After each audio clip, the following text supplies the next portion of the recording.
Benvingut, senyor Miquel Roca. Moltes gràcies per acceptar la nostra invitació. Àlex i Joan, Àlex Segarra, Joan Figueroles, amics i personal important, diguéssim, dintre del bufet Roca Junyent, ara us donarem la paraula. Saludo també aquí, que tenim present, el president de la Cambra de Comerç de Tortosa, el senyor Francesc Fages, el president de la Cambra de Comerç de Reus, senyor Jordi Just, i la presidenta, que ara li donarem la paraula, Laura Roger. Laura, bon dia. Molt bon dia. Et deixem dir el que vulguis tu, et deixem obrir la sessió. Molt bon dia a tots, presidents de Valls. Gràcies, Josep Maria, per aquesta gran iniciativa que has tingut de les 4 càmeres juntes. Jo, malauradament, per motius que ja et vaig explicar ahir a la tarda, doncs que no puc venir, però me fa molt de goig poder participar. I, a més, avui és un dia molt especial per les càmeres perquè ahir es van tancar l'entrega de les candidatures i Reus i Valls i Tarragona i Tortosa hem guanyat ja per unanimitat, o sigui que no haurem de fer eleccions i això és una molt bona notícia per la província de Tarragona, no? Enhorabona a tots, Reus, Valls i Tortosa. Bé, també voldria donar la benvinguda al senyor Roca Junyent i amb l'Àlex Segarra, que vaig tenir el goig de conèixer el dia de la calçotada dels Prèmits de la Càmera de Valls i que és un noi molt agradable i molt maco. I, bueno, us he enviat a la meva persona de confiança, que és el Ramon Marçal, que és el tesorer i és la persona en la que jo confio d'aquí, de la Càmera de Tarragona. I bé, us dono les gràcies per la iniciativa que heu tingut, perquè les càmeres, per trajectòria històrica, coneixem i compartim el bategar de les empreses, qui millor que nosaltres, no? Per la nostra capil·laritat de la nostra implantació, ningú com les càmeres pot donar una resposta més directa, ràpida i eficient i més professional a aspectes com la transformació digital, la internacionalització, la formació i el foment de l'emprenedoria o la defensa de les infraestructures, per citar alguna de les coses que fem més rellevants dia a dia. I bé, us desitjo una bona jornada. Us acompanyaré un ratet fins que me n'hagi d'anar a l'hospital i moltíssimes gràcies. Vinga, i molta sort. Felicitats. Moltes gràcies, Laura. Donem la paraula al Francesc Fages, que és el president de la Càmera de Comerç de Tortosa, perquè faci l'obertura de l'acte. Bon dia a tothom. President de la Cambra de Valls, amic Josep Maria. President de la Cambra de Reus, amic Jordi. President de la Cambra de Palamós, amic Pol. I presidenta de la Cambra de Tarragona, la benvolguda amiga Laura. Espero que tot vagi molt bé i poguéssim reunir-nos moltes vegades més. Dir-vos que és un plaer estar avui aquí. Tenim una jornada molt interessant amb unes persones que ens poden explicar la situació de com protegir les nostres empreses. Nosaltres com a empresaris estem molt preocupats perquè ens trobem que som els paganos de la qüestió. Ara amb la vaga aquesta de la justícia he vist que hi ha litigis que es començaran el 2025 i això com a empresaris no podem suportar, aquesta situació. Llavors, voldria demanar una mica a tothom, on sigui, una mica de llum, perquè és una situació molt insostenible per poder resoldre tots els litigis que tenim en les nostres empreses. I jo aquí amb moltes ganes d'esperar, esperant la conferència, que crec que serà molt interessant, i esperant a escoltar aquesta xerrada. Moltíssimes gràcies. Molt bé. Bé, doncs donarem pas a la xerrada, però abans deixeu-me dir un parell de temes. Saludar naturalment el Pol Fages, que ha vingut de Palamós. El Pol és dels que no falla mai. Convides i ell sempre ve tota la història. I agrair especialment a l'Àngel Segarra, que ha sigut una mica el que ha fet possible que tot això passi avui. Amb l'Àngel hi tenim una bona amistat. Ja ha fet coses per la Càmera de Valls, ja han fet activitats, ja han fet altres xerrades i ben aviat espero que el podrem convidar a formar part del Consell Assessor de la Cambra de Valls, que, si Déu vol, presidirà l'ambaixador Senent Florença, que ja ha acceptat el càrrec, i farem una mena de senat important al qual et convidarem. Gràcies, Àngel, per poder fer possible aquesta trobada. Enviar-te, Miquel, dues salutacions especials, una la de l'amic Pepe Gomis, que em va trucar i el vespre em va dir demà he de portar la Lolita, que té la senyora, doncs, l'ha de portar al metge i no pot venir, però li hauria agradat molt venir. I una altra que segurament s'haurà connectat avui, perquè m'ha trucat aquest matí el César Puig, que està a Barcelona. Si fos aquí, doncs també m'agradaria venir. I, naturalment, donar la benvinguda també als membres del comitè i del ple de la cambra i a tots vostès. I donar pas ja a parlar de Miquel Roca Junyent. Naturalment és una de les persones més influents de la política espanyola, catalana i espanyola del segle XX, sobretot, pare de la Constitució, això a tot arreu els agrada dir, però jo crec que això et dona una visió important del personatge. Nosaltres hem tingut sempre, diguéssim, en Miquel Roca com aquella mena d'afinitat, perquè d'alguna manera, ho he de dir així, sempre pensàvem que seria el nostre proper president de la Generalitat substituint el Jordi Pujol, cosa que no va ser. Però això no vol dir que el país no ho volgués. Això és una de les coses que es pot dir. Bé, en qualsevol cas, moltes gràcies per haver vingut aquí. Avui, com a president del bufet que porta els teus cognoms, Miquel Roca Junyent, del bufet Roca Junyent, per parlar del que voldrà, per dir-ho d'una manera. Aquesta és la conferència que aquest és el tema. En canvi, sí que tenim les dues conferències que venen ara. Una ens la farà, que parlarà del compliance, que precisament l'altre dia em deia, no sé si ho comentàvem amb la Marta Gomacamps, que està aquí, el César Puig em deia, això del compliance és una cosa que si hi ha un bon abogat darrere, hi ha un bon bufet, hi ha un bon professional darrere que te'l sap aplicar, és un seguro de vida per a les empreses. Per tant, molt bé que parleu de compliance. Joan de Figueroles, el coneixem des de fa anys també, és advocat i economista, o economista i advocat, no sé si és el primer o el segon, i és soci del bufet Roca Junyent. I finalment l'Àlex, que ens parlarà dels canvis de la famosa llei 223 sobre el sistema d'informació de la garantia i protecció de les infraccions normatives a les empreses, que ha canviat de 250 a 53. Bé, ell ens ho explicarà més bé. L'Àlex és economista, està associat també al bufet Roca Junyent, es diu Segarra perquè està emparentat amb l'Àngel Segarra, que és aquí al costat. I us he de dir, que va molt bé dir-ho, que l'Àngel d'alguna manera és de l'Alt Camp, és de Figuerola. I, home, això ho hem de dir perquè és un honor per nosaltres. Bé, al Jordi no li deixarem dir res ara, si vol dir alguna cosa ho digui, però no li deixarem dir res fins després perquè farà la clausura i jo diria que ara ens canviem les cadires, pugeu als que heu de parlar i nosaltres baixarem aquí baix. D'acord? Som-hi.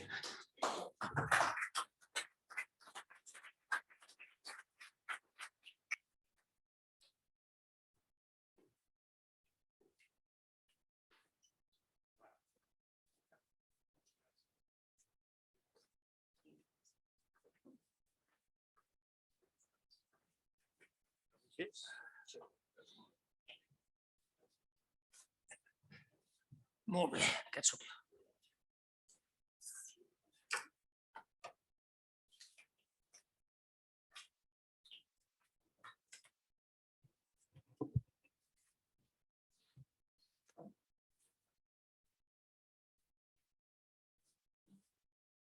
Bé, som-hi. De fet, el que jo faré és introduir els meus companys, perquè aquesta és una presentació d'un objectiu. És a dir, que tots vosaltres i aquells que segueixen telemàticament aquest acte tinguin el nivell d'informació suficient sobre el que representa unes tendències que s'imposen en el món del dret i que afecten molt directament a les empreses.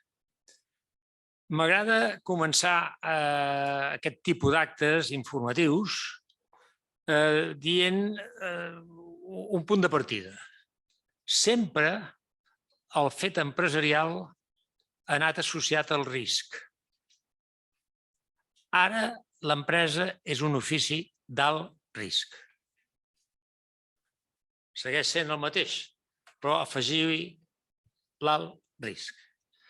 I l'alt risc ve derivat de canvis substantius que s'han introduït en el nostre món, en la vida social, en la vida corporativa, que han anat imposant una sèrie de principis, una sèrie d'exigències que molt sovint són desconegudes i en moltes altres ocasions són de difícil compliment. I les que queden, que es poden complir, s'han de saber, perquè si no, patireu.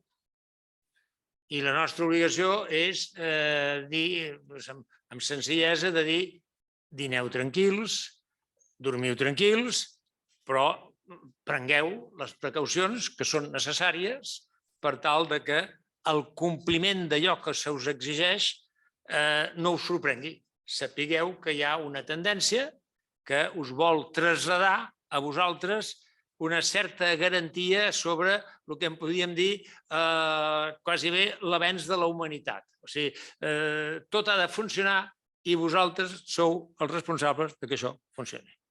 Direu, bueno, però escolta, anem a discutir si això és just o no és just. Aquest no he vingut jo a aquest debat. Aquest debat el reserveu per altres, que ja us diran el que sigui.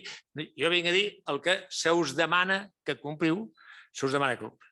Si us serveix per dimensionar l'envergadura del problema, és a dir, tot això té un origen que és un principi que ve del dret romà, en el que n'hi havia prou amb dir que s'exigia a l'empresari, a el comerciant, se li exigia la diligència d'un ordenat comerciable.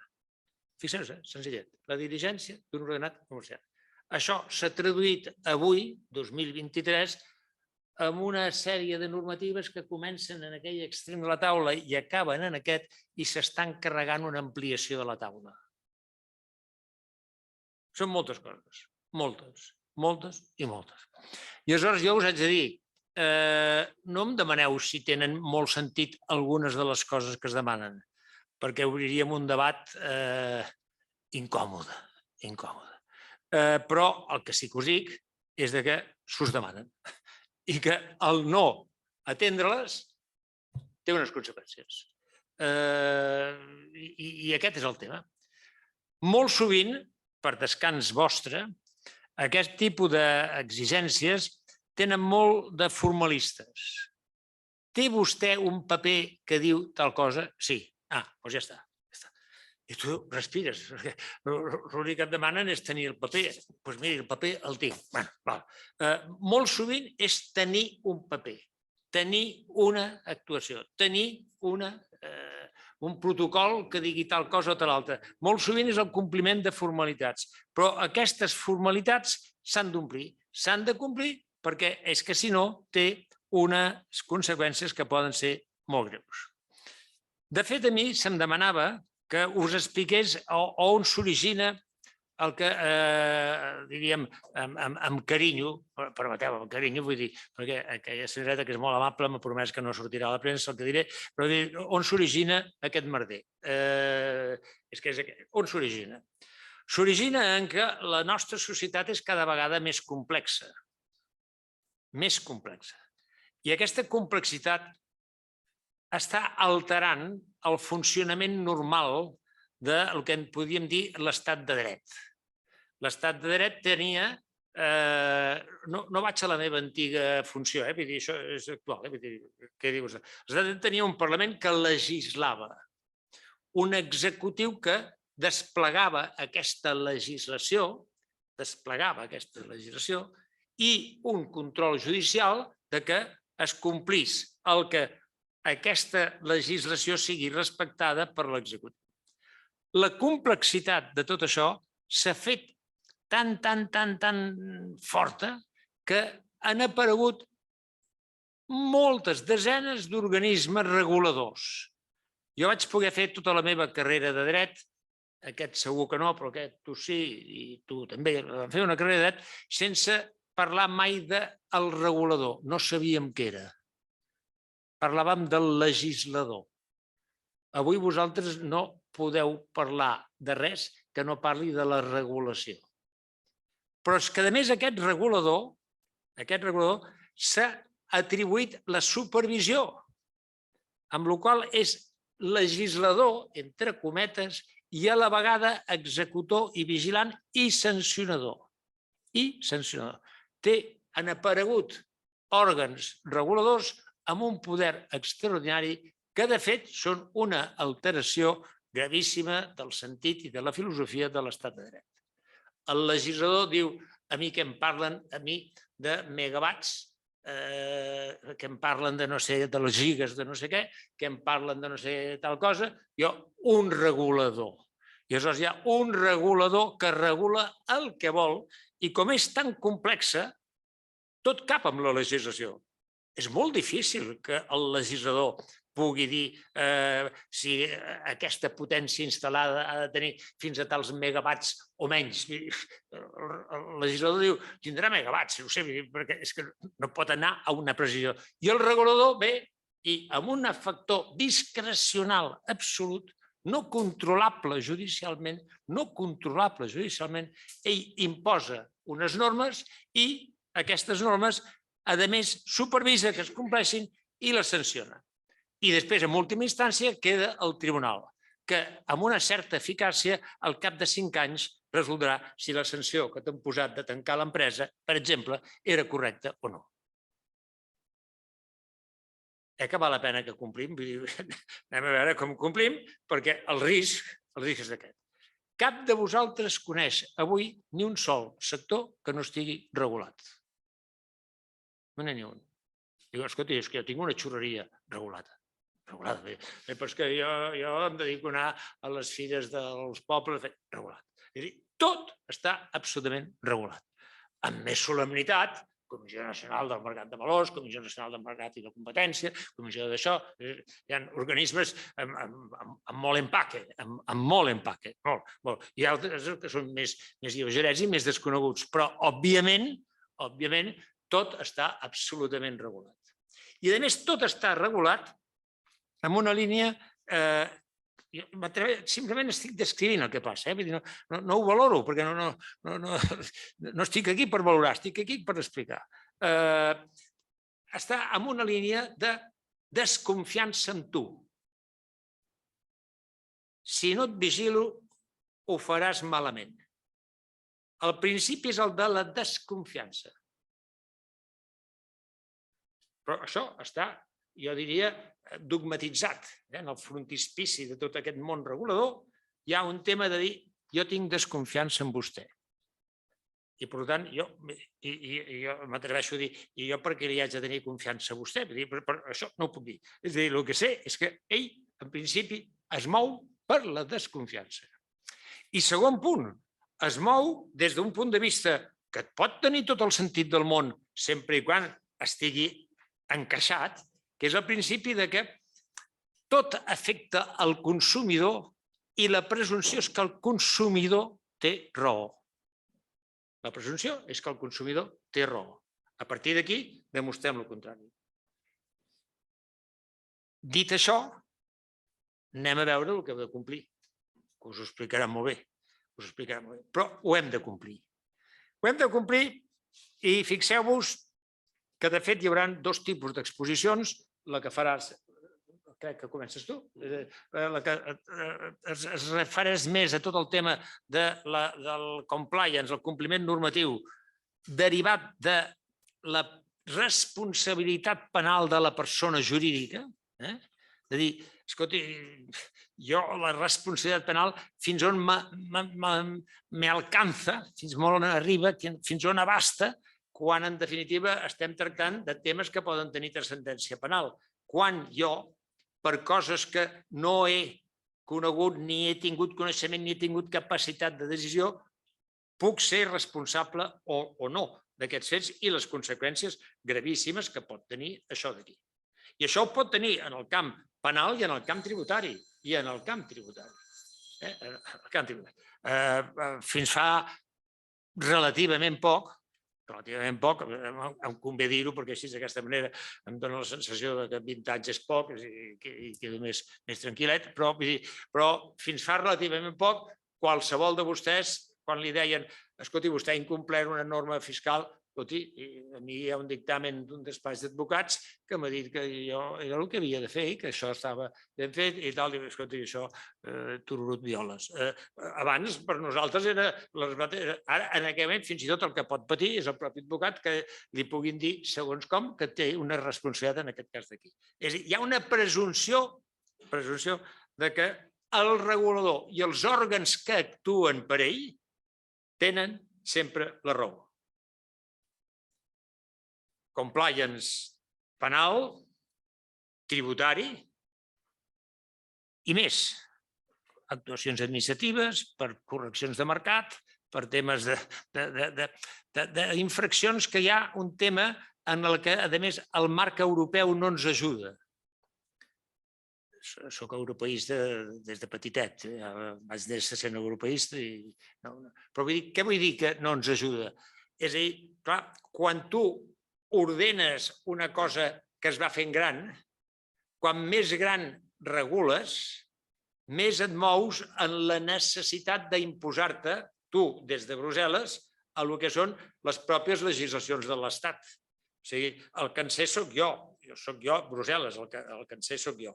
Hi ha aquella anècdota que el de Gaulle només va anar una vegada a la Comissió Europea, que és quan van fer una directiva sobre com fer el formatge. I va dir, en els francesos no hi ha ningú que ens ensenyi a dir com hem de fer el formatge. I va anar a Brussel·les a queixar-se i va guanyar. Sempre la directiva més suau en temes de productes alimentaris és la del formatge, gràcies a en de Gaulle, que va dir, escolta, insisteixo, nosaltres tenim un formatge per cada dia de l'any, no em digui com l'haig de fer. I aquí va començar. Però si no, clar, lògicament, allí, perquè això s'apliqui a Polònia i s'apliqui a Portugal, no tens més remei que fer una generalitat que accepta un marge de discrecionalitat brutal. I aquesta discrecionalitat és interpretada per uns funcionaris, jo diria, amb bona fe, el que vulgui, no critico, però interpretada amb criteris diferents segons països, segons els mesos, els dies i l'hora. Hi ha criteris diferents. Bé, doncs, si podem complir amb la formalitat que ens allibera de responsabilitats, jo només puc fer una cosa, que és recomanar-los que la compleixin. Aquí vindrà aquesta explicació. Hi ha una altra explicació, és dir, escolti, que tu no ho diràs perquè com és més jove no se t'atreveix a dir, prenguin-s'ho en sèrio. Prenguin-s'ho en sèrio. És a dir, en tot cas, prefereixo que un dia diguin no van fer cas al que ens deia en Roca i mira, prefereixo que jo els haig de dir, prenguin-s'ho en sèrio. Perquè, per exemple, us explicarà que s'ha introduït tot el tema del canal de denúncies. Això és brutal. Un canal de denúncies anònim. Anònim. Brutal. Brutal, perquè pots dir el que vulguis i a tu, empresari, t'obliga, teòricament, a tramitar aquesta denúncia anònima, perquè l'has de registrar. I et diuen que tal, i aleshores vol dir, home, aquest és un poca vergonya perquè està fent tal cosa. Com a mínim jo haig de fer una tramitació i m'ho miro en aquest amb un aire dient serà veritat, no serà veritat. Això crea un clima enrarit a l'empresa. Jo soc absolutament contrari a la denúncia anònima perquè la denúncia anònima en tot cas relliga amb les pitjors etapes de la nostra història. No m'entusiasma gens. Ara, dit això, la denúncia anònima avui és una exigència. I per tant ha d'haver-hi un codi que canalitzi, un canal ètic, canal de denúncies en la que l'anonimat és possible. Dieu, escolta, m'ho estàs posant molt difícil. No, jo us demano simplement que tingueu el canal. Que tingueu el canal i que apretant un botó un pugui entrar-hi i que vosaltres digueu quantes denúncies han entrat, perquè l'únic que heu de dir és si són 15, 27 o 33 o una o cap, no és necessari que digueu a qui volíem fusellar. Vull dir, això no us ho demanen, però complim. Escolti, vostès tenien un canal? Sí, senyor. Quantes denúncies han entrat? 3. I les van tramitar? Sí, senyor. I què van fer? Arxivar-les. Ja està. Però les van tramitar perquè pot ser que n'hi hagi alguna que tingui fonament, pot ser que n'hi hagi alguna... Però vull dir, vostès compliran tenint publicitat del seu canal, que està obert, que és anònim, que hi ha privacitat, que hi ha confidencialitat i que vostès compleixen amb això d'aquí. Doncs compleixin, per favor. No muntin això perquè s'estalviaran, òbviament, disgustos. Això és complicat i, a més, és incòmode, de veritat, per nosaltres, advocats, ens és incòmode a vegades anar a explicar això amb cercles com el de vostè, perquè sembla una cosa que és evident, que és que venim a vendre un producte. Diu, escolta, fotem-li és difícil perquè així, escolta, potser tindrem algun encàrrec. Els hi prometo que això no està al nostre àmbit. El que a nosaltres ens agradaria ser és predicadors de la bona nova. No ho podem ser. I per tant, com a mínim, venim a predicar sobre la nova. No la bona, això ja... Però venim a informar, perquè crec que és la nostra obligació. Si em permeten, i acabo, perquè vull que els meus companys els expliquin les coses tal com són, però vull dir, si els hi serveix de consol, jo sempre dic que jo vaig començar la meva carrera professional amb un principi fonamental. Un principi fonamental, que era el principi que els deutes s'han de pagar. I això, no sé, vaig començar la carrera i el principi que els deutes s'han de pagar. I acabaré la meva carrera amb els deutes s'han de pagar com a en principi.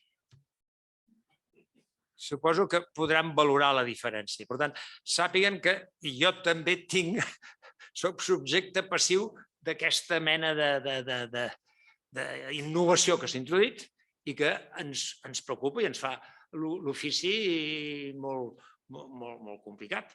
És a dir, en el nostre despatx nosaltres tenim també, per exemple, com us diu jo, la que fa això, una sòcia que fa aquest tema, tot el tema del control del blanqueig de capitals.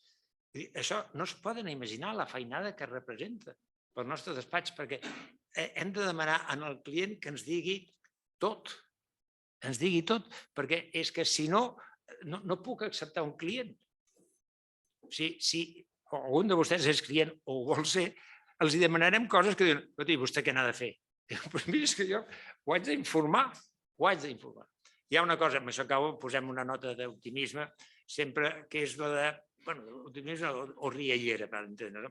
És a dir, dintre de tot el tema de conflicte d'interès, les normes de compliance ens estan demanant que un digui si té ell o la seva dona té, diríem, una relació d'interès amb la companyia. Està bé, però ho hem modernitzat, això. I aleshores ara es diu l'interessat, cònjuge o persona de análoga relación de afectividad. És a dir, clar, contestar això és molt complicat. És molt complicat, però molt complicat. Però això està escrit, està escrit.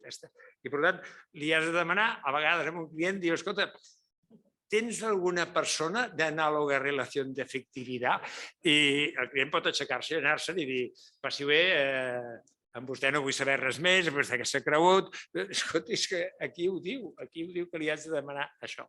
Bé, sempre hi ha un espai per prendre-s'ho amb una certa relativització, però prenguem-s'ho en sèrio.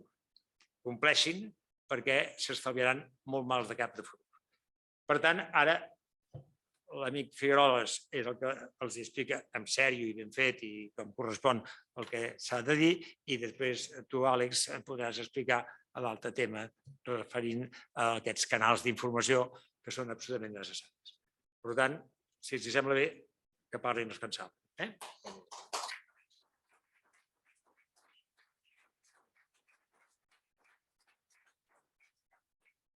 Bueno. Moltes gràcies. Això funciona? Se sent?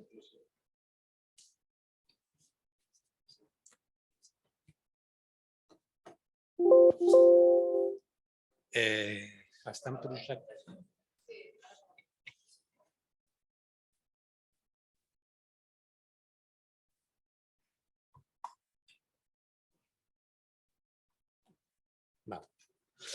Bueno, Miquel, moltes gràcies.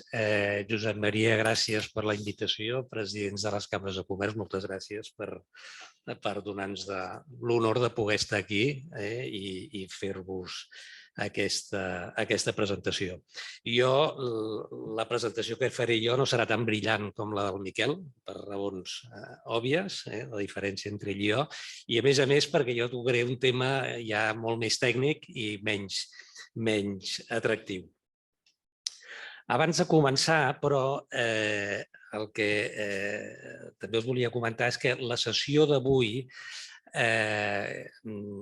la va proposar el Josep Maria com a conseqüència de l'aprovació de la llei reguladora de la protecció de les persones que informin sobre infraccions normatives i la lluita contra la corrupció. Quan ens va plantejar aquest tema, ens va semblar que tractar només sobre aquesta norma sense parlar de tot el que és el compliance penal i tributari, que quedava coix. I per això vam introduir també de parlar del tema del compliance penal i tributari, tot i que no és una matèria nova. Això fa molts anys que existeix. De fet, això s'introdueix com a conseqüència de la reforma del Codi Penal de l'any 2010, que va introduir la responsabilitat penal de les persones jurídiques. El 2010 és un abans i un després. A partir d'aquell moment s'introdueix la responsabilitat penal de les persones jurídiques, que pot acabar fins i tot amb la pena de dissolució i liquidació de la persona jurídica. Per tant, com deia, he pres algunes notes del que comentava el Miquel, per tant, prenguem-ho en sèrio totes aquestes qüestions. Veureu ara la presentació que començo parlant del Codi Penal per centrar el tema. El tema de compliance, efectivament, és tot un tema de complir amb uns protocols, però les conseqüències de tenir-ho o no tenir-ho poden ser molt greus, fins i tot la dissolució i liquidació de les societats. També volia fer èmfasi al que ha comentat el Miquel del principi de desconfiança. És que és així, estem en una societat que es basa tot en el principi de desconfiança. I el tema del blanqueig de capital, el que em fa patir a mi és que està pensat per exonerar de responsabilitat aquelles persones o aquelles empreses que no tinguin, o millor dit, exonerar de responsabilitat penal i tributària aquelles societats que sí que tinguin un procediment, un compliance implantat, però el que em fa patir amb la mentalitat i sobretot pensant en la mentalitat d'Hisenda, jo soc fiscalista, és que em fa por que arribi un dia que Hisenda ho interpreti al revés, de dir, pel sol fet de no tenir un compliance, ja ets responsable d'alguna cosa. No que el compliance serveixi per exonerar-te, sinó que t'acusin pel fet de no tenir-ho. Desgraciadament, em sembla que anirem en aquest sentit. Ahir mateix, un client ens enviava d'un tema d'una paral·lela de l'IRPF que hi havia una diferència de criteri interpretatiu d'imputació d'unes despeses d'un lloguer, que Hisenda ens diu, en comptes d'imputar-s'ho l'any 2019, imputi-s'ho el 2020, però ens diu això, però ens envia un expedient sancionador. Si vostès mateixos ens estan dient que aquesta despesa és deduïble en aquest any, l'any següent, com m'estan sancionant? Aquesta és una mica la mentalitat. Per això, jo, seguint amb el principi que ens ho hem de prendre en sèrio i el principi de desconfiança, el que em fa por és això, que no només ho hem de tenir per evitar responsabilitats penals, sinó que el fet de no tenir-ho pot ser qualificat, almenys des d'una perspectiva d'Hisenda, com una cosa negativa. Dit això, entraré en matèria. A veure.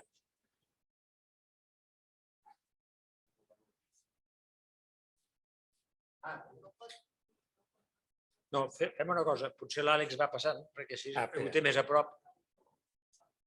Ja està. Bueno, molt bé. Dóna'm aquest part. Com us deia,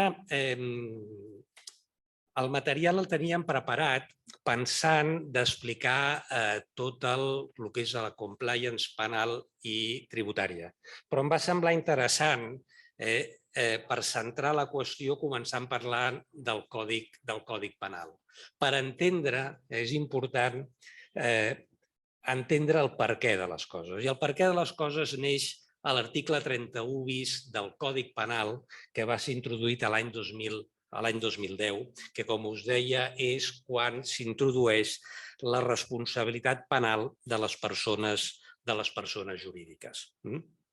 I en concret la llei contempla dos supòsits, que és la responsabilitat penal de les persones jurídiques, de les societats, derivades d'actes fets pels seus administradors i els seus representants legals, i, per altra banda, també la responsabilitat penal de les persones jurídiques derivades d'actes fets per persones que no són representants de les empreses però que hi treballen a les empreses. Per tant, ens podem trobar davant d'un delicte provocat no per un membre d'un òrgan d'administració, sinó per un empleat de la companyia.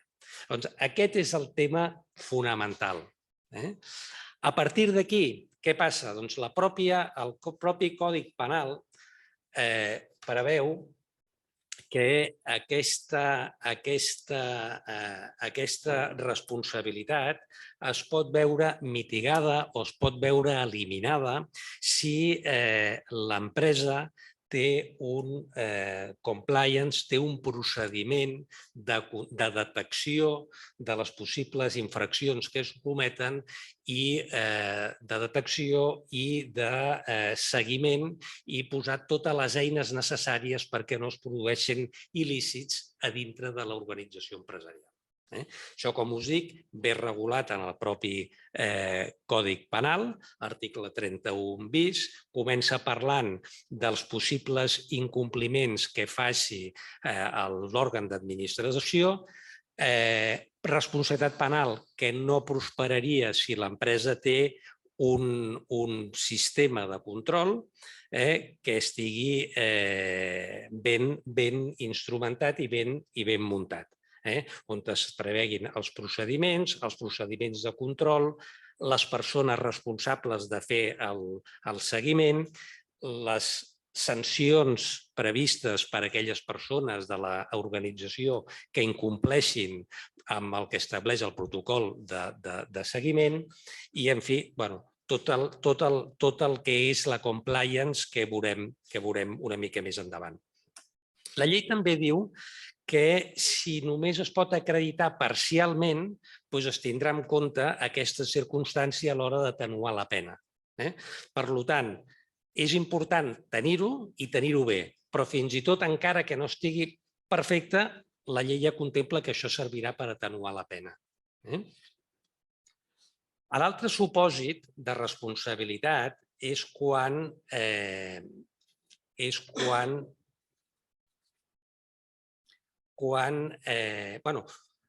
abans d'entrar en la segona matèria, important, això aplica a totes les societats, siguin grans o petites, perquè a vegades tenim la tentació tots de pensar que una pime no es veu afectada per això.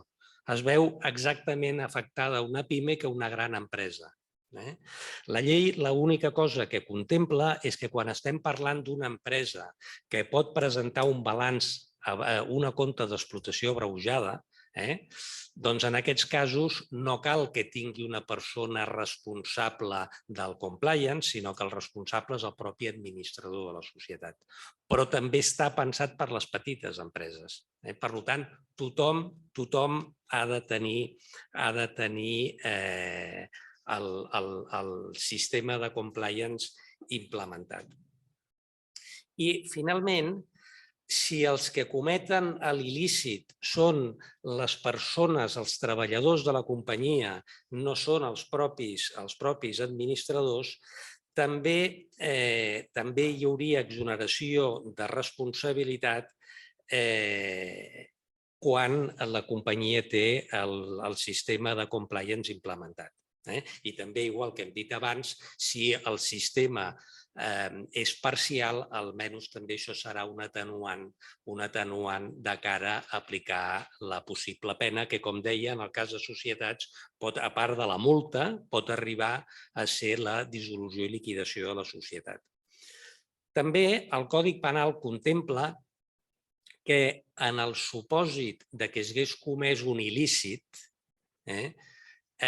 però durant la instrucció de l'il·lícit es posa en marxa el mecanisme o es posa en marxa el sistema de compliance penal, això també serà un atenuant que es tindrà en compte a l'hora de sancionar o a l'hora d'aplicar la pena. Com us deia, els models d'organització i de gestió que estableix el Codi Penal diu que primer han d'identificar les activitats que fa l'empresa per poder detectar els possibles delictes. Aquí penseu que l'escop ha de ser molt ampli, la mirada ha de ser molt àmplia. I us poso una anècdota. El Barça, el club de futbol, va tenir un problema penal que va sortir a la premsa amb el tema, que finalment es va arxivar, però amb el tema del trasplantament de ronyó d'un jugador de la Vidal. El problema és que en el sistema de compliance penal del Barça no estava contemplat això. Llavors, no sabem mai en quines situacions podem trobar. Per això és molt important que el sistema de compliance penal es faci de la mà d'un penalista, d'un bon penalista, per contemplar tots els possibles delictes que es poden arribar a produir. Al Barcelona, quan van fer el sistema, segurament estaven pensant en delictes fiscals, econòmics, però en cap cas es van pensar en un delicte de tràfic d'òrgans. Van tenir un problema i al final ho van arxivar.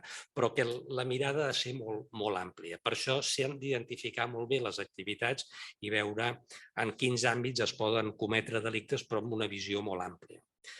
Després s'establiran els protocols o procediments que concreten el procés de formació de la voluntat de la persona jurídica, com es prenen les decisions. Té que haver-hi un procés que garantitzi que a l'hora de prendre determinades decisions que poden incórrer en riscos penals i o tributaris, ha d'haver-hi un protocol de com es prenen les decisions.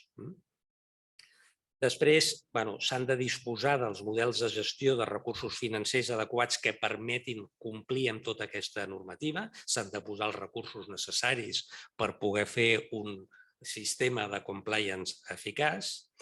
Després, com us deia, té que haver-hi un canal de denúncies, té que haver-hi l'obligació, un sistema d'obligació d'informar de possibles riscos i incompliments a l'òrgan encarregat. L'òrgan encarregat de controlar això és el Compliance Officer o en una petita empresa el propi òrgan d'administració.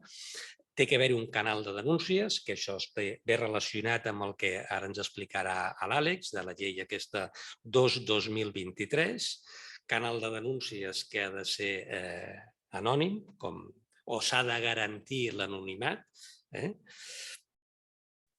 Després té que haver-hi un sistema disciplinari, sancions, s'ha de preveure un sistema de si hi ha algun empleat, alguna persona de l'organització que incompleix el protocol, hi ha d'haver-hi un sistema sancionador. I finalment, el sistema de compliance ha de preveure també que periòdicament s'ha d'anar revisant i s'ha d'anar adequant. La vida de les empreses és viva i van canviant la realitat social i, per tant, hem d'anar adequant contínuament, els protocols. El Codi Penal, les figures delictives van canviant, els impostos van canviant i, per tant, hem de detectar possibles disfuncions del protocol que tinguem per millorar-lo i cada any s'ha de fer el seguiment d'anar-ho adaptant. Molt bé. Bueno, com us deia també, en cas que es compleixi, que es produeixi un fet delictiu, un il·lícit, el fet d'haver implantat o haver posat en marxa un sistema de compliance abans del començament del judici oral té com a conseqüència que s'apliquen atenuants a l'hora d'aplicar la pena.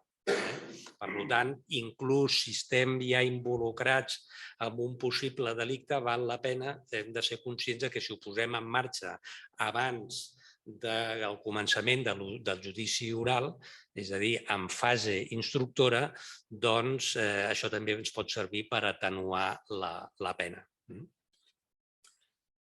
També, seguint en el marc legal, una altra norma a la que jo faig referència és l'article 540 de la Llei de Societats de Capital. L'article 540 regula l'informe anual de govern corporatiu que han de dur, en aquest cas, les grans corporacions, societats anònimes que cotitzen a borsa. Anualment han d'emetre aquest informe de govern corporatiu i, entre moltes coses que s'explica en aquest informe, s'ha d'explicar les mesures que hi ha per evitar els riscos penals i els riscos tributaris. Per tant, Codi Penal, però també la Llei de Societats de Capital actualment per les grans companyies, això va més. Segurament algun dia arribarà a les mitjanes i a les petites companyies. El camí sempre és el mateix. Penseu, tornant en temes tributaris, el sistema d'informació immediata, això va començar per grans companyies i això acabarà implantat per tothom. I tot això acabarà que serà d'obligat compliment per tothom. Quan dic tot això em refereixo a l'informe anual de govern corporatiu, perquè el Codi Penal, com us he dit, ja és aplicable a tothom. Bé, això és el marc legal.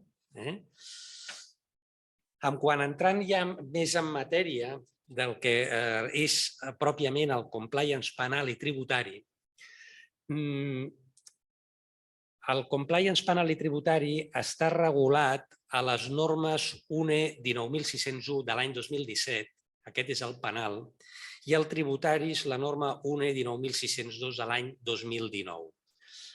El tributari és complementari del penal, és un apèndix del penal, depèn totalment del penal.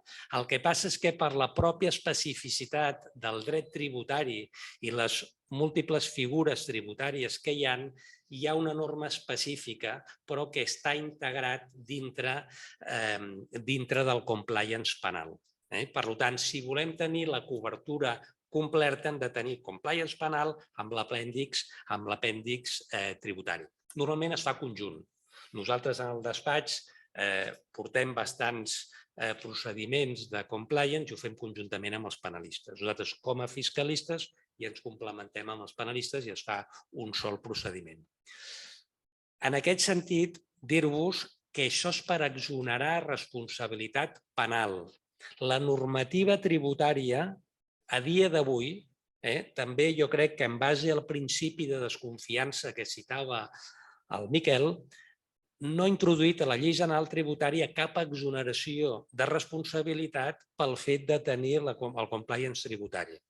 No està posat. Una altra cosa és que pensem que els tribunals, a l'hora d'aplicar sancions, si acreditem que tenim el compliance penal i tributari, doncs, home, ho han de veure amb més bons ulls, com no sé d'altra manera. Però de moment, Hisenda, que els canvis, també enllaçant amb el que deia el Miquel dels òrgans reguladors, Hisenda, que és un òrgan regulador i que incideix en el BOE a l'hora de canviar les lleis, no està per la labor, sembla, de canviar la llei general tributària introduint l'exoneració de responsabilitat pel fet de tenir el compliance tributari com hauria de ser, ja que penalment és així, des d'un punt de vista tributari hauria de ser així. Perquè, a més, hem de pensar que el dret sancionador tributari s'inspira en els principis del dret sancionador penal, del dret penal. I, per tant, el lògic seria que fos així. Però, de moment, no és així. Ara, el nostre consell és tenir-ho. per cobrir-se des d'un punt de vista penal i creiem que sempre estarem en millor posició des d'un punt de vista fiscal si hi ha cap problema. I el que us deia al principi és collita pròpia, però jo penso que arribarà un moment que Hisenda ho interpretarà al revés i ens trobarem amb actes que ens diran estos señores no tienen un procedimiento de compliance penal y tributario y por lo tanto son responsables porque no tienen esto i ja ens desconfiem d'una persona que no hagi posat en marxa un procediment de compliance. Les normes aquestes 1 i 19.601 i 19.602 són unes normes que estableix o són uns sistemes que estableix l'organisme de normalització a Espanya, que és aquest l'UNE, i que és un organisme que designa el Ministeri d'Economia davant de la Comissió Europea. Diu, aquest és un organisme espanyol que és el que estableix aquests sistemes de normalització. I com deia, aquestes normes el que són són unes eines que tenen un caràcter preventiu per evitar la responsabilitat penal i creiem que també administrativa davant d'Hisenda. Però com dic, creiem perquè la llei així no ho contempla. Bueno, entrant una mica amb el que és les avantatges de tenir un procediment de compliance penal i tributari, com us deia, primer és impulsar com a valor essencial de l'organització el compliment i el respecte de la llei, l'ètica, la integritat i comprometre fermament els membres de la societat en el manteniment i el respecte a la cultura del compliment amb les obligacions legals de les empreses. Això està molt vinculat, està molt de moda, penseu, amb tot el tema de responsabilitat social corporativa, tot el tema mediambiental, social, tot va en la mateixa direcció. La cultura del respecte, el compliment a la normativa, del compliment de principis ètics, de respectar la diversitat social, etc. I el mateix en el cas tributari, el Còdic de Bones Pràctiques Tributàries. Hisenda s'ha inventat un sistema de bones pràctiques tributàries en virtut del qual, si les empreses s'apunten en aquest sistema, en teoria tenen una millor relació amb Hisenda i una relació més fluida i les coses han d'anar més bé. Això també, la poca voluntat d'Hisenda o el poc que s'ho creuen ho posa de manifest que no està plasmat en cap llei. Això és una normativa interna de l'Agència Tributària que parla del Còdic de les Bones Pràctiques. Aquest Còdic de les Bones Pràctiques, que està en funcionament, avui en dia hi ha 193 empreses d'Espanya que estan apuntades al Còdic de les Bones Pràctiques i s'han de comprometre a tota una sèrie de coses que bàsicament són els mateixos principis. Les 193, com no pot ser d'altra manera, són grans companyies, però això està obert a tothom. Tothom pot estar apuntat en el Còdic de Bones Pràctiques. El que no està clar és quines són les conseqüències directes del Còdic de Bones Pràctiques, perquè el que no es pot fer és tenir un còdic que diu si vostè compleix el còdic li donem un premi. El premi no ha de ser perquè compleixis, en tot cas ha d'haver una sanció a qui no compleix. Llavors això és el que és difícil, no saben com encaixar-ho i jo crec que per això no acaben de treure la normativa. Les altres avantatges, evitar, evidentment, els riscos penals i tributaris, complir amb els deures de diligència dels administradors i els membres dels òrgans d'administració, protegir el patrimoni de la societat, la solvència i la reputació de les entitats jurídiques. El tema reputacional és importantíssim. Evitar responsabilitats penals, evitar greus sancions penals, evitar la contractació en l'administració pública. Si hem estat objecte d'una sanció, no podem contractar amb l'administració pública. Aquí també ens hem trobat en el despatx recentment que per una financiació donada per la CEPI exigeix tenir compliance penal i tributari. No descarto que d'aquí 4 dies comenci a l'ICO i acabin totes les entitats financeres per dir vostès volen que els donem financiació, presentin-me que tenen el compliance penal i tributari en regla. No ho descarto. Sembla que tot vagi en aquesta via. Evitar la responsabilitat dels administradors, evitar responsabilitats civils derivades de la responsabilitat penal.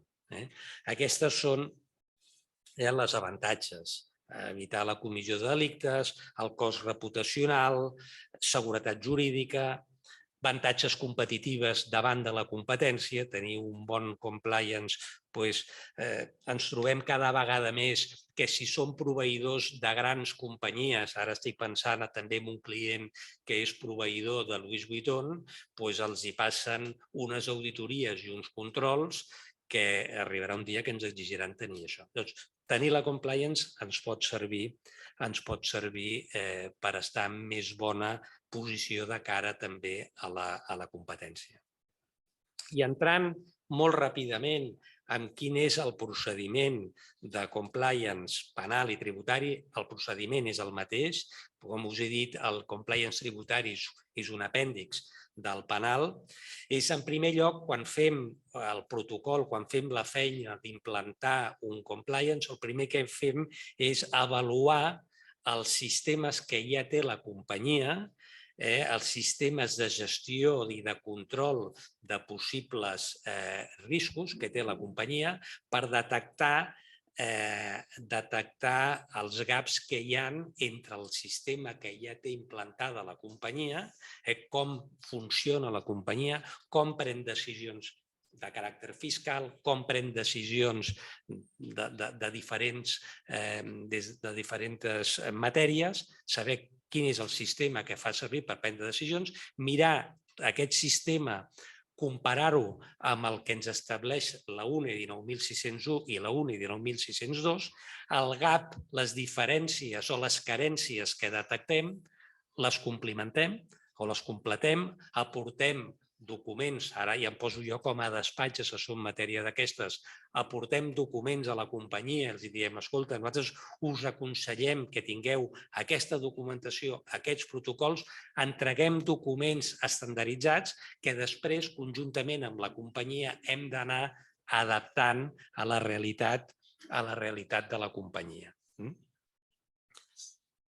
Determinació del detall dels requisits i directius pendents de compliment respecte de les UNES. Això és el que us estava dient, d'anar-nos adaptant al que té la companyia amb el que ens requereix la UNE 19.601 i 19.602.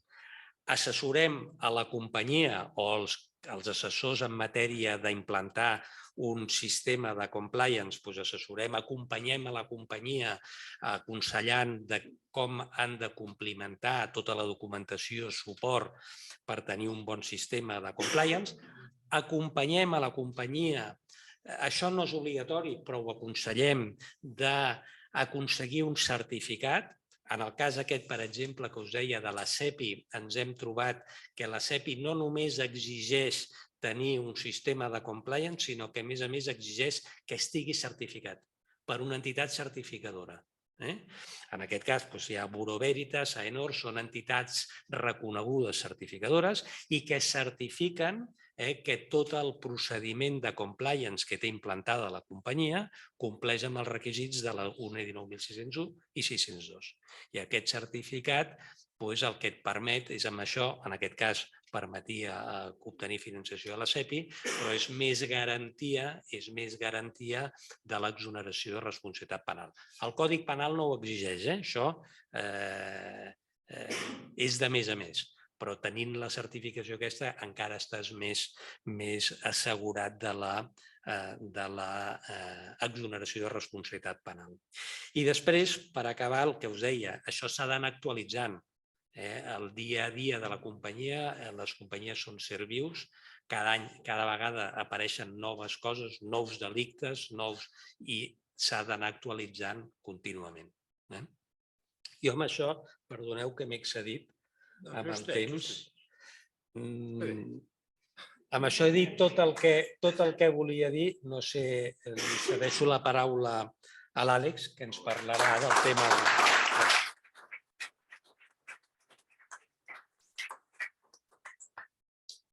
Àlex. Sí, jo mentre... Perdona.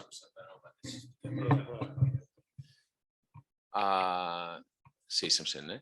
Seguint una mica, agafant el fil de com ha acabat el Joan, ha dit, és una matèria d'actualització constant i de revisió anual. Doncs jo ara entro en un altre tema que no deixa de ser una volta de full del que teníem conegut fins ara, que era per a empreses grans que havien de tenir aquest apèndix on, per complimentar part del que és el compliance. El compliance, al final, l'únic que ens demana és exposa'm els teus procediments, com funciona la teva companyia, explica'm com els controles i quina supervisió final hi ha de que tot aquest mecanisme de funcionament corporatiu funciona, es controla i s'executa. Doncs una part d'aquests controls és el canal de denúncies, el que teníem entès com a canal de denúncies, que ara amb l'entrada en vigor de la llei 2 del 2023 doncs va una mica més enllà. I va una mica més enllà perquè ja no només afecta a aquestes grans corporacions, sinó que ara ja entra en vigor per a aquelles empreses de més de 50 empleats. Fins ara tenien 250, ara són 50. I no parla de denúncies ni de denunciants, sinó que parla d'informacions i d'informants. Ho posem més polite, tot plegat, però no deixa de ser un canal per traslladar a la pròpia companyia una informació i la pròpia companyia, per llei, té l'obligació, de registrar-ho, com explicava el Miquel, i 2, d'investigar-ho. I 3, que és una mica, penso, part de l'objectiu d'aquesta norma, de garantir que aquest informant no serà represaliat. És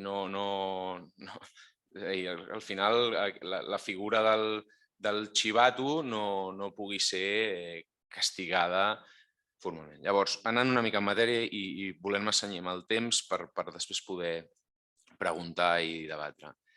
Això no és una invenció de l'estat espanyol, sinó que és una transposició d'una directiva europea, la 1937 de l'any 2019.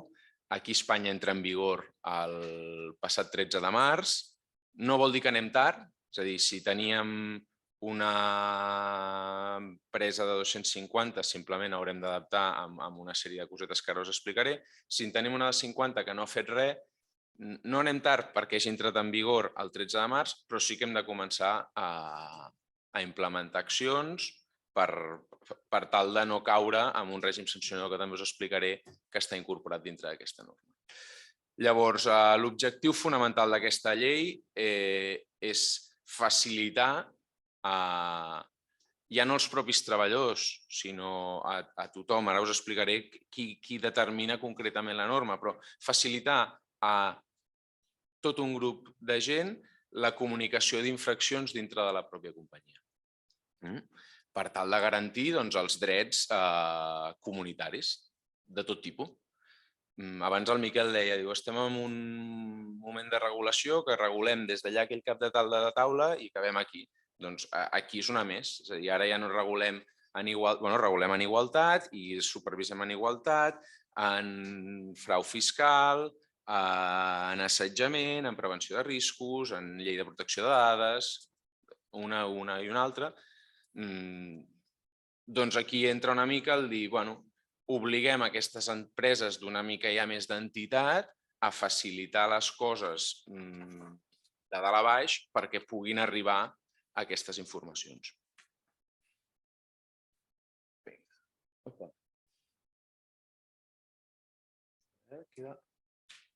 Queda una mica tallat, no? Si no...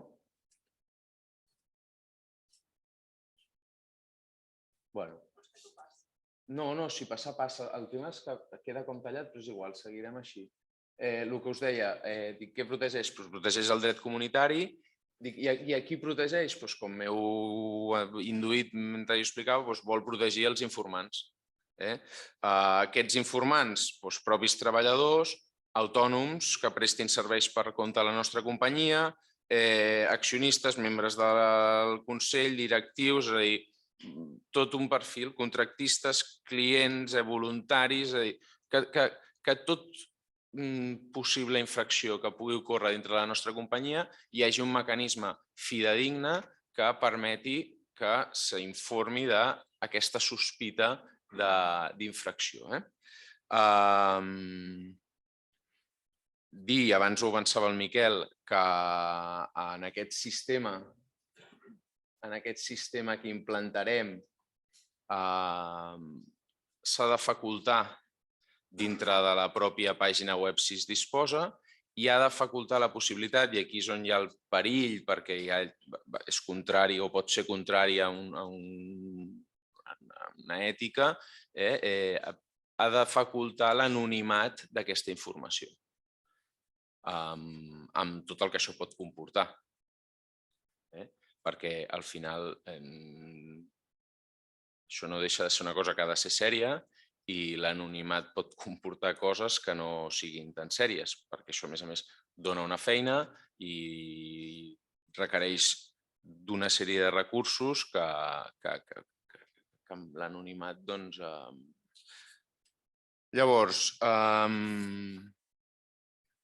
per seguir, aquest canal d'informació que hem de posar a l'abast el podem fer intern, és a dir, internament podem fer un subapartat dintre de la pàgina web nostra que faculti de plantejar aquestes informacions. El tema és que això, sistemes informàtics, no és tan fàcil i llavors per això la norma permet que el canal sigui extern, és a dir, un proveïdor tercer que penja un plugin dintre de la teva web i et gestiona ell tot el que és el registre, ara us explicaré una mica els requisits que ha de tenir aquest sistema. Llavors, també es pot plantejar que aquest canal de denúncia sigui directament amb una autoritat independent de protecció a l'informant. Això és un òrgan que encara, o sigui, que està incorporat dintre de la llei, que està en construcció però encara no es viu. I com a tercer punt es permet que totes aquestes informacions, i això a mi em sembla una temeritat, però ante la no existència d'aquest canal intern, extern o la possibilitat d'anar a l'autoritat, es permet la revelació pública d'aquestes informacions en pàgines web, xarxes socials, és a dir, cuidadín amb tot això. I cuidadín amb no, jo sempre dic, no córrer amb ara dir, implantem això, canalitzem-ho amb un proveïdor extern o parlem amb els nostres informàtics que ens facin el plugin, que asseguri que podem donar l'anonimat de la persona, perquè fins ara, de la del 17, de la primera implantació del compliance penal, i la llei de l'Orgànica de Protecció de Datos també ho permetia. Teníem que tenir un canal, però podia ser un e-mail. Clar, un e-mail no garanteix l'anonimat del qui l'envia. Al revés, és el primer que veiem. Quan rebem un e-mail, el primer que veiem és d'on procedeix. Ara tot això, qui abans tenia aquests canals via e-mail, s'ha d'adaptar.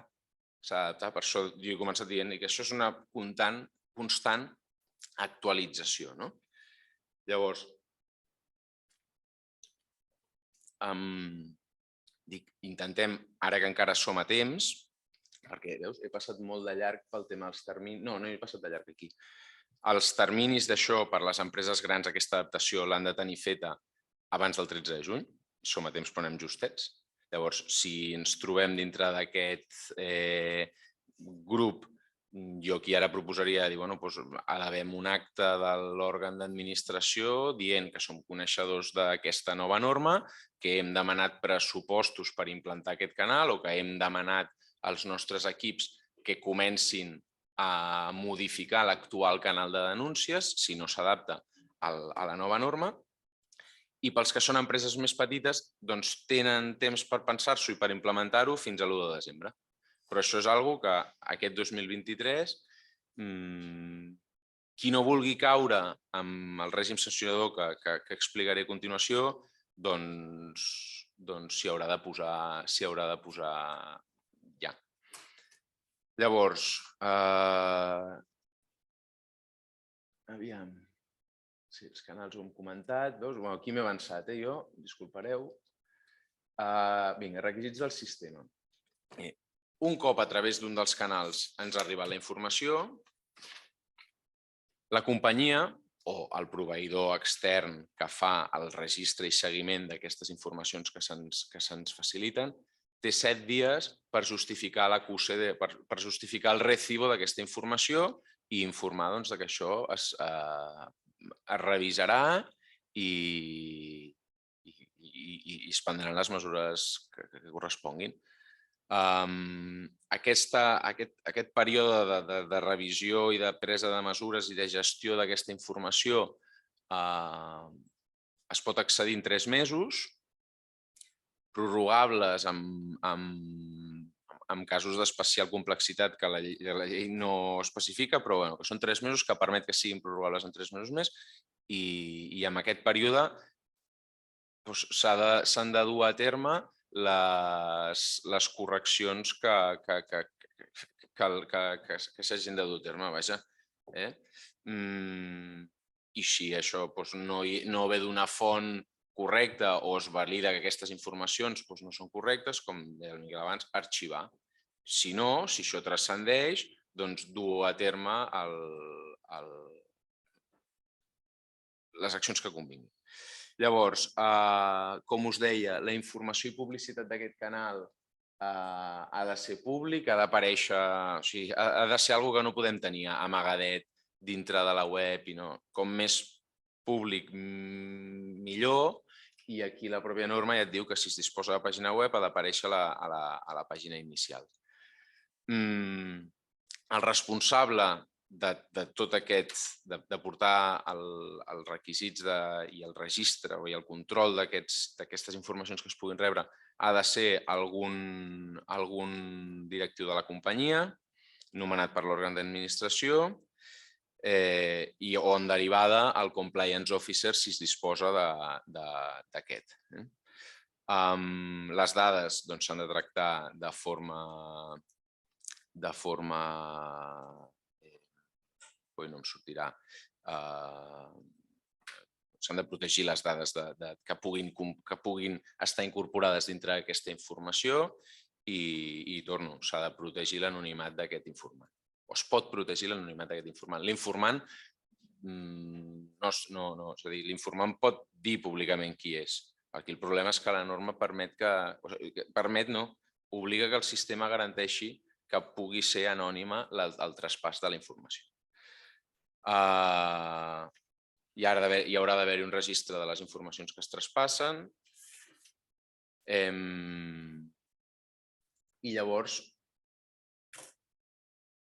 la persona informant durant un període de 2 anys té una certa protecció de que no hi haurà cap prejudici contra ell pel que fa a la informació que ha facilitat. Ni contra ell ni cap a sus allegados dintre d'una organització, si és el cap d'equip qui ha informat, doncs per tot l'equip. Tota una sèrie de proteccions perquè no sofregin un perjudici de qualsevol tipus. Entro al règim sancionador. El règim sancionador és prodirectiva. A mi, la veritat és que em sembla... Ara està corrent molt... Aquí. El règim sancionador és, la meva opinió, i significativament elevat per lo que estem parlant i per la... És a dir, la norma està aquí, com han anat vinguent totes les anteriors, i està per complir-la. Llavors, el règim sancionador no tenir això és molt elevat, sobretot pel cost que pot tenir posar aquest sistema en marxa i atendre de la manera més diligent totes aquelles informacions o denúncies, digueu-li com vulgueu, que ens puguin arribar en el ser de la companyia. No tenir un sistema implantat en una empresa, les sancions poden anar de 600.000 a 1 milió d'euros. Una persona, contra una persona física que sigui empleadora, que tingui una activitat, de 30.000 a 300.000.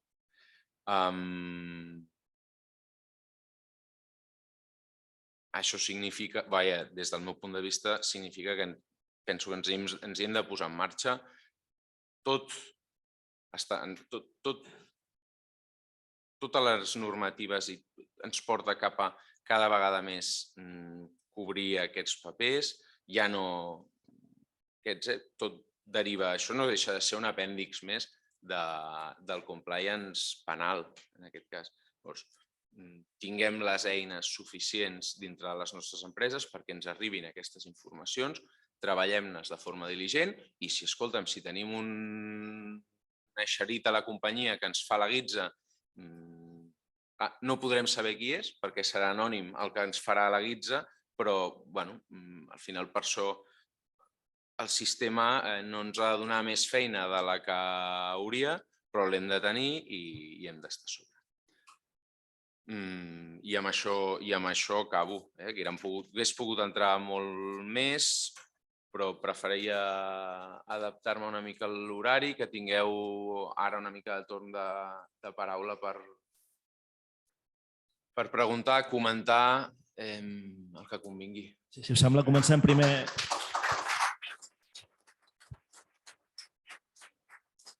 Comencem primer amb les preguntes de la sala i si algú té virtual alguna cosa, que ho fiqui al xat i anem donant pas després. Bé, gràcies.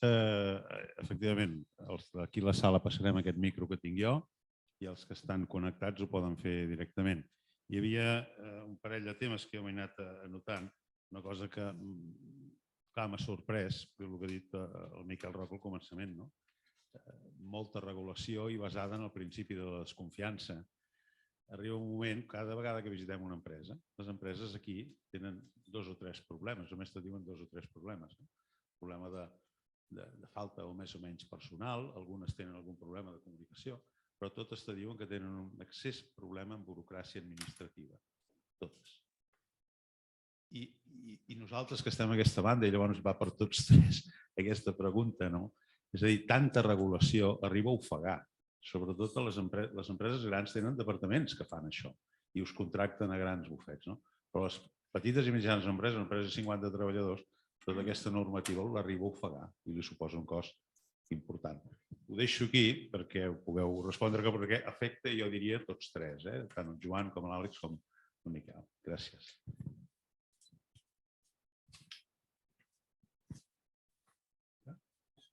Sí. No, ja contestarem globalment. Globalment, perdona. Bé, jo tenia una pregunta per cada membre de la taula. Per aquesta contestarem cada un. Molt bé, jo espero. La primera pregunta és per l'Àlex Segarra, que què passa amb les denúncies falses? Què podem fer? Perquè realment si tenim un kamikaze a la nostra empresa que comença a posar denúncies... Perdoneu-me l'expressió, però un catxondo que no tingui res més a fer. Doncs una mica el que deia el Miquel. Ser diligent tenint el sistema que acusa el recibo en 7 dies, revisar que aquest catxondo que fa denúncies falses siguin falses, és a dir, que aquella informació que ens ha donat, revisar que sigui veraç o no sigui veraç i expedientar el propi sistema. Si una informació no és veraç, tanco carpeta i continue. No, sense sanció. No, clar que no. Jo que tinc més anys és arxiva-ho de seguida i després, fixa't, no, ara tanco. Intenta averiguar qui ho ha fet. Jo no recordo haver dit mai aquesta expressió. Seguim. I la segona pregunta és per el Joan de Figueroles. I és què passa en les consultes que fem a Hisenda, sobretot per el compliance tributari, preguntes que temes de fusió d'empreses i tal, i que no tenim resposta. Fa més d'un any i mig que han fet preguntes i que han fet la consulta i no tenim cap resposta i clar, i això ens està costant uns problemes a les empreses tremends. Sí, això ens hi trobem tots. Les consultes una mica complexes no contesten i gent té 6 mesos per contestar, no contesta, però el fet de que no contesti ens hauria de servir per si fem el que pensàvem fer, que almenys no es puguin sancionar. Això ens ha de servir per això. Però és que aquí tenim uns òrgans reguladors que no s'autoregulen. Ningú exigeix la responsabilitat d'Hisenda de que si la llei general tributària diu que tenen 6 mesos per contestar, doncs què passa? Hi ha un buit legal. I al nostre Consell ens hi trobem molt nosaltres, amb això.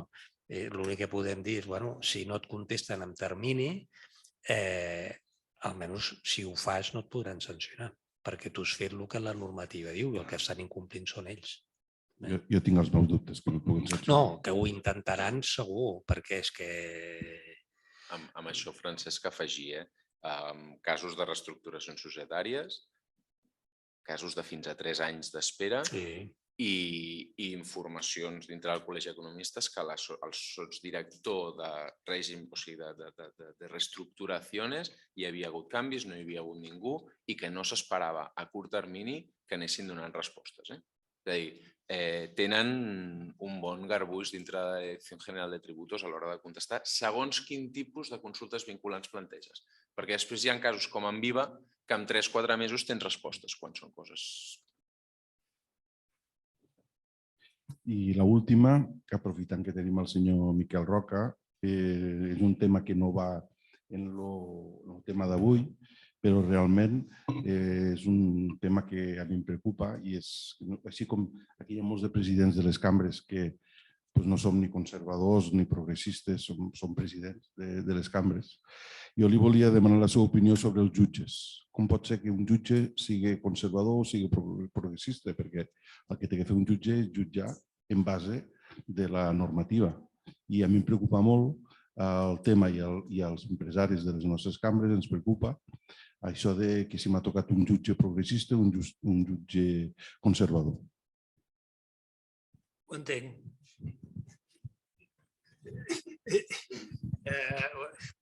No sé si és una resposta suficient, però ho entenc. Ara, deixi'm dir, no li ha de sorprendre que jo li digui jo crec en la independència del poder judicial. Punt i seguit, en principi.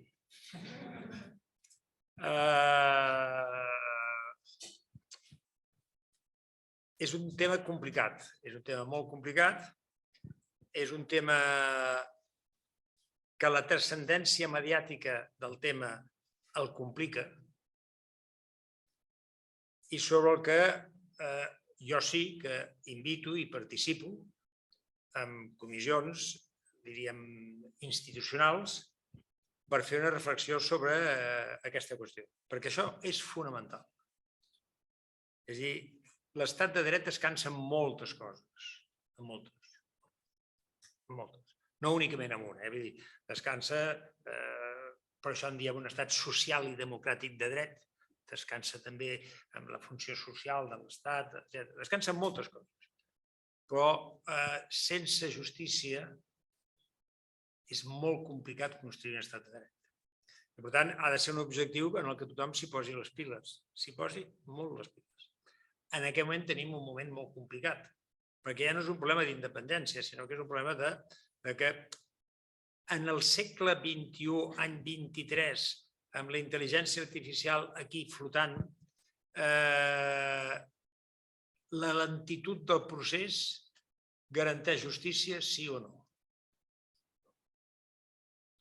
A vostè demà li posen una multa de 5 milions d'euros. No ho sé, estigui tranquil. 5 milions d'euros. Vostè fa un recurs. Home, aquest recurs, si li resolen d'aquí a 5 anys, vostè potser l'han arruïnat. Perquè vostè en el seu balanç sempre ha de tenir un recurs provisionat, una partida de provisió sobre 5 milions d'euros. que té la seva transcendència financera. Quan demani vostè, em podeu donar un crèdit, és que tu et pot venir això dels 5 milions d'euros. Aquí té vostè un problema. La lentitud en una societat accelerada fa molt feble l'eficàcia de la justícia. Per tant, a mi, deixi'm dir, no vull qualificar uns d'una tendència o d'una altra. Simplement el que vull és que s'entengui que sense una justícia propera als fets que jutgen i al temps que jutgen, ho fa molt difícil. Li poso un exemple. L'expresident del Tribunal Constitucional que acaba de plegar, en la seva cloenda, en la seva despedida, feia una intervenció molt ben feta, en la que deia que, clar, en l'aplicació del dret per part dels magistrats existeix el text i el context, el texto i l'entorno. Clar, si dicto la sentència amb 11 anys de diferència, quin és l'entorno? El del dia que van dictar la llei o el dia que l'aplico al cap de 10 anys?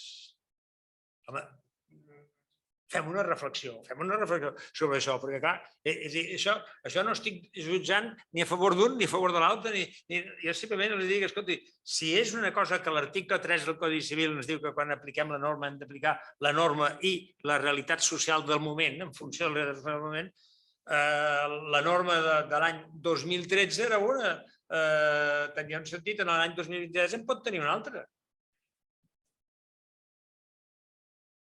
I com això em veig capaç de citar-li 27 exemples diferents. N'hi ha 27 exemples diferents. I és quan l'Àlex parlava, i jo feia la pregunta, de dir la defensa. La norma sempre es preocupa de garantir la defensa, perquè és la seva tranquil·litat de consciència. Vostè es pot defensar. No. Vostè m'ha de garantir, no la defensa, l'eficiència del sistema.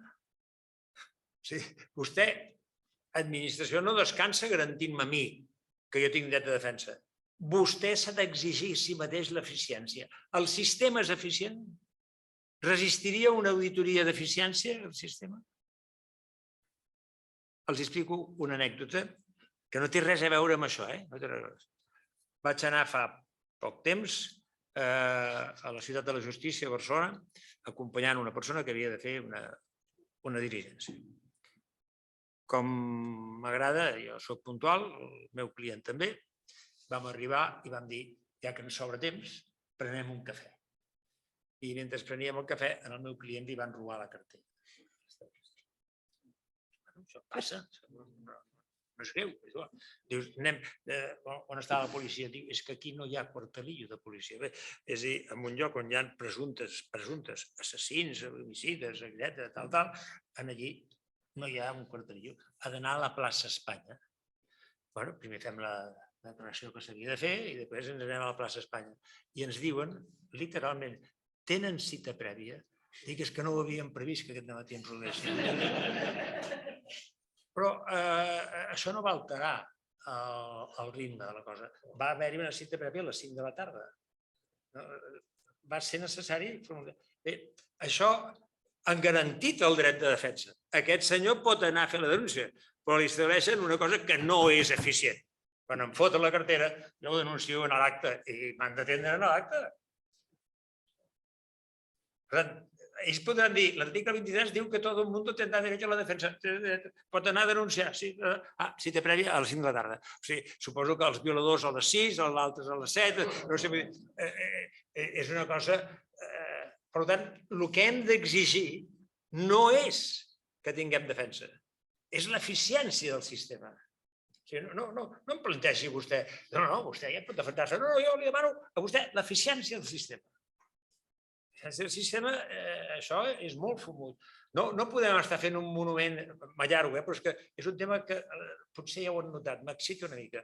En el sentit d'aquí, no podem fer una exaltació constant del dinamisme, l'activitat, el creixement, el buscar innovació, talent, tal, i lentitud. Home, no, això no es menja.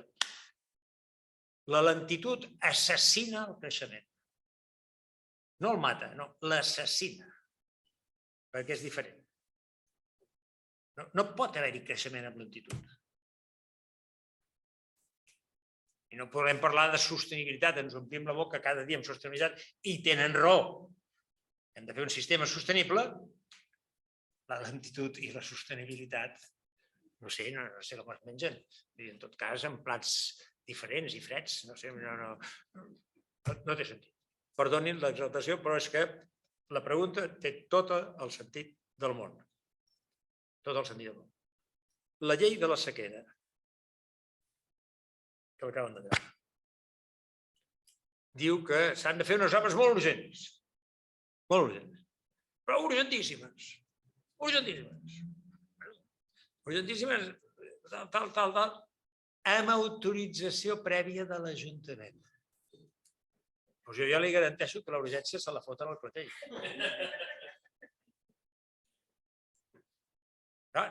Digui'm una altra cosa, busqui una expressió més dissimulada, no sé, però no em digui amb autorització. Urgent, perquè si no veurem, tal. Autorització. Busqui'm una altra cosa, perquè aquesta autorització imagini's, a més en aquestes circumstàncies, que tenim un ajuntament, per entendre'ns, en funcions, que per tant s'ha de constituir, hem de nomenar, hem de veure un expert, un informe, tal, bueno, ja ens haurem mort d'aigua, no sé, no té sentit. I això té molt a veure, perquè vegin que té a veure amb el que estem explicant, del compliance. Això que jo estic dient no ho podem arreglar fàcilment. El compliance de vostès sí. Ho podem arreglar. Perquè és qüestió de complir una cosa nostra. Després els diré unes conclusions i ja està. Però més preguntes. Hola, Pol Fages, de Cambra de Comerç de Palamós. També el Leo Torrecilla, de Cambra de Comerç de Sabadell, preguntava: i per les empreses de menys de 50 treballadors, això no aplica, però es preveu que aplicarà, és a dir, 2024, una, i dues, més a títol meu, la forma jurídica de societat holding familiar, que agrupa diferents empreses en aquesta societat i que la suma de totes aquestes empreses fa més de 50 treballadors o 150, també li aplica aquest compliance. Una, i dos, són de més risc en tema tributari i, per tant, has de tenir un major control i un bon compliance tributari, perquè és la tendència, aquí tenim molta empresa familiar, que al final també s'agrupa en societat holding i aquest compliance tributari és per tots és important, però n'hi ha per algunes formes jurídiques que sigui encara més específic i necessari. Hi ha nivells o tot va igual. Per últim, hi ha el síndic de greuges pel ciutadà i el síndic empresarial. Com veuen aquesta figura? Dius, qui defensa i representa la Cambra de Comerç de Valls. De Valls, per això. Però la figura d'aquest síndic empresa, com el veuen? Jo, per la part de la compliance, primer, la llei que ha explicat a l'Àlex no parla de menys de 50 treballadors. No és que hi hagi un període transitori, però és possible que això s'ampliï. No veig que el mecanisme potser podrà ser més senzill, no ho sé, però s'ampliï. El compliance, totes les empreses ho han de tenir. El que passa és que una empresa holding segurament els riscos que tindrà, la tipologia serà més reduïda. El que passa és que en aquests casos el que pots fer és un compliance comú, conjunt de la holding i de les societats filials que ho englobi tot. Però no hi ha, a nivell de compliance penal i tributari, no hi ha diferents nivells. L'única cosa que hi ha per a les societats petites és que no has de tenir un compliance officer, sinó que això ho pot fer un propi membre de l'òrgan d'administració. però l'obligació és la mateixa.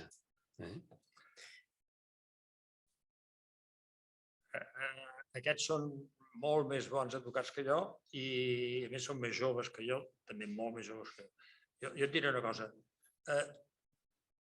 Posem-nos al cap una cosa. L'empresa familiar no cau simpàtica al fisc.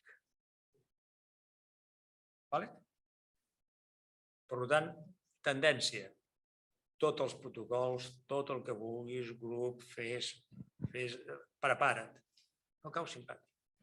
No es poden enfadar, que no cau simpàtic. Cau simpàtica perquè té un tractament fiscal que no els hi agrada. I, per tant, no cau simpàtic. Per tant, quan tu ets perceptor que no et somriuen, et prepares per dir extremo la meva defensa. T'ho recomano. Una pregunta més? Ha quedat sense respondre el Josep Maria de l'accés de normativa. No, l'accés de... És terrible perquè com em trobo còmode amb tots vosaltres puc dir una cosa que sigui terrible, però vull dir l'accés de normativa és el refugi de la incompetència.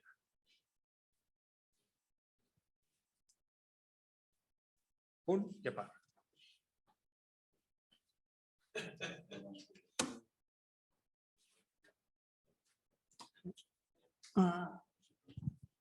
A la pràctica, des del món de les empreses principalment grans, el canal intern de denúncies de la 223 no es farà servir gaire, perquè el legislador català ho ha posat molt bé en la disposició addicional setena de la llei 323 que l'òrgan extern és l'Oficina Antifrau de Catalunya.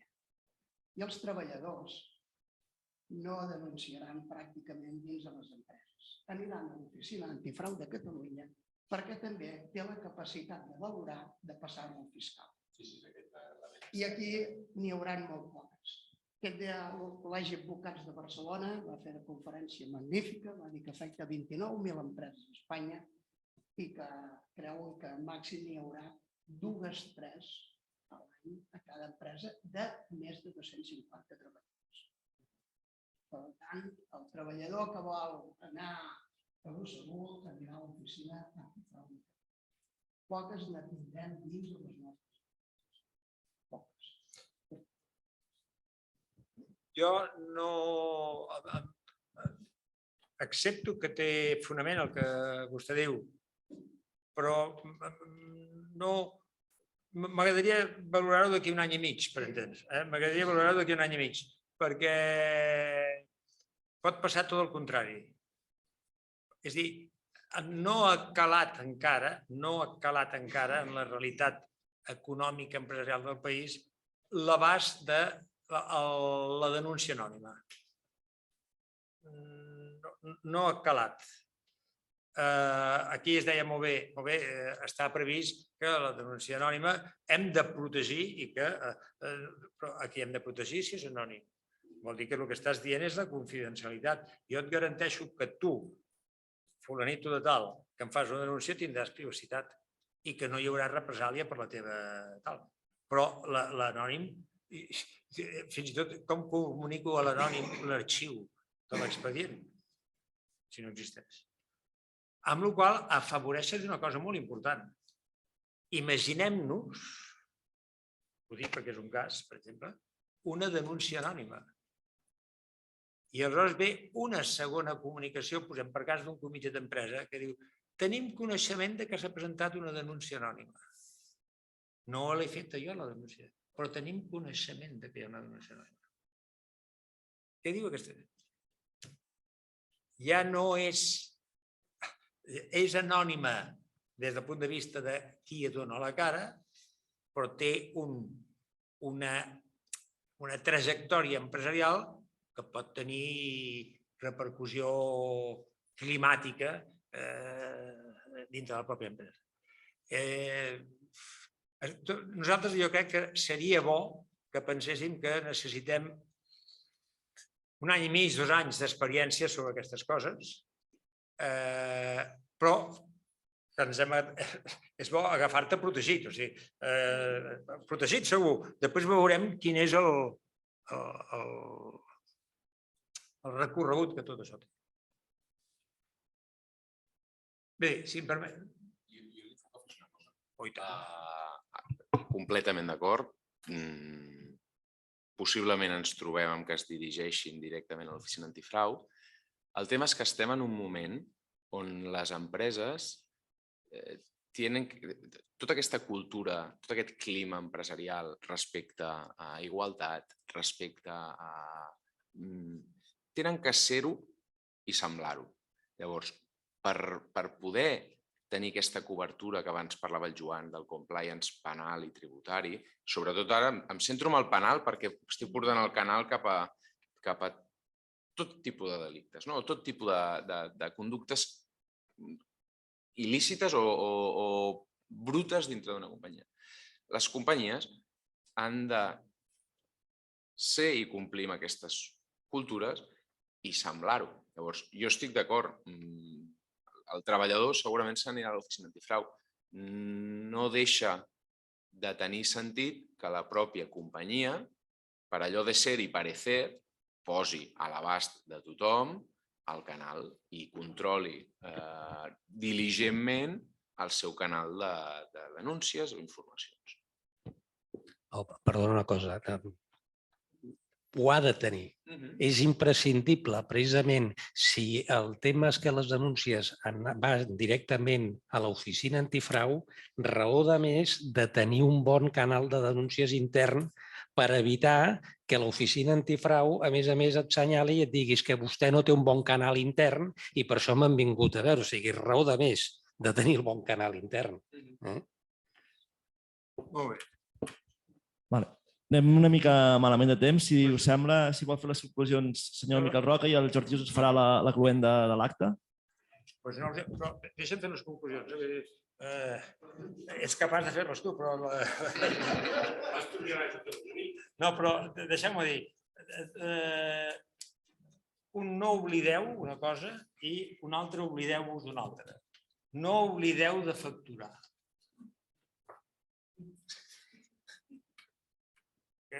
És a dir, clar, si estem regulant no sé què, però això el que fa és malmetre l'activitat dinàmica de l'empresa, mal negoci.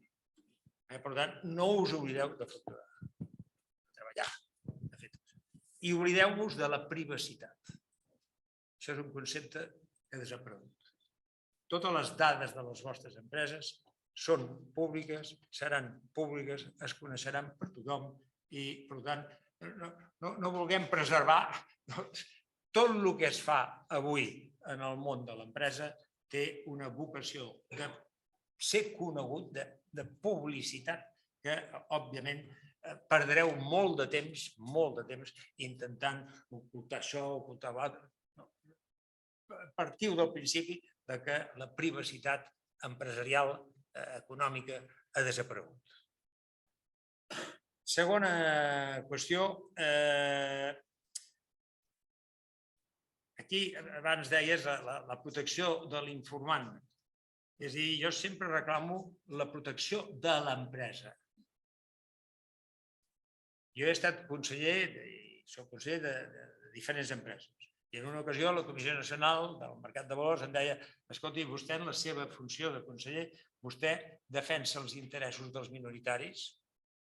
Dic, sí, però primer defenso els interessos de la companyia, perquè la meva obligació és defensar els interessos de la companyia.